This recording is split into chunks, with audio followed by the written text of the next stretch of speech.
বাজারে তেলের সংকট মজুদ আছে কোম্পানিদের কাছে বা ডিলারদের কাছে, কিন্তু তারা দিতেছে না। আমাদের বিভিন্ন মাল নিতে বাধ্য করতেছে, এই কারণে আমরা তেল পাইতেছি না। আমাদের চাহিদা অনেক, বেচা বিক্রি আলহামদুলিল্লাহ ভালো হইতেছে, তবে তেলের সংকটের কারণে আমাদের বেচা কিনা অনেক খারাপ হইতেছে। একটা কাস্টমার অনেক টাকার মাল নেয়, কিন্তু তেলটা না দিতে পারলে আমরা দিতে ফুটতেছি।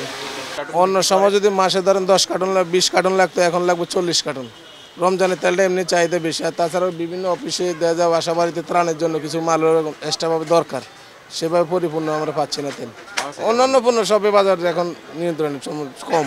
ধরুন ছোলা বিক্রি করতেছে 110 টাকা, খেসারি ডাল 110 টাকা 12 টাকা, পেঁয়াজ বিক্রি হতেছে 45-46 টাকা, রসুন বিক্রি হতেছে 230 টাকা, আদা বিক্রি হতেছে 160-65 টাকা।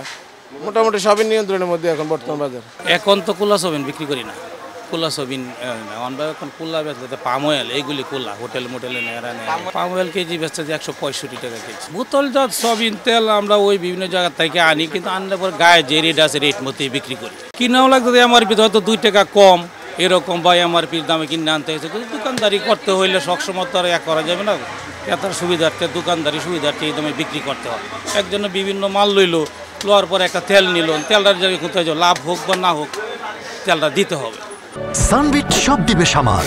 সানবিট ম্যাজিক প্রেস ডিশওয়াশিং এর মাথা ঘোরানো সলিউশন।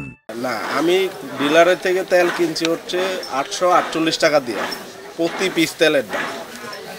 ওইখান থেকে আবার এই দোকান পর্যন্ত আনতে আমার পুরাটা খরচ আমার নিজের বহন করতে আমার একটা তেলের পিছে আমার প্রায় 54-55 টাকা খরচ করে যায়।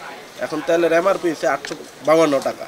এখন আমি যদি শুধু তেল একজনের কাছে বিক্রি করতে যাই, আমার 3 থেকে 5 টাকার মতো লস পড়ে প্রতি তেলে। আবার কোম্পানি কিছু শর্ত ঢুকে দেয়, আর কিনি ব্যান সাথে আর কিছু নেন, তার কিছু সাথে আনি।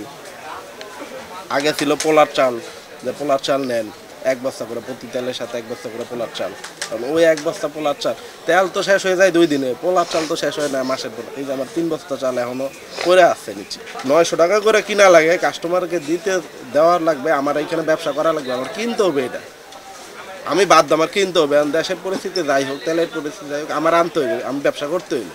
তেল এমন জিনিস, এটা ছাড়া সব অচল।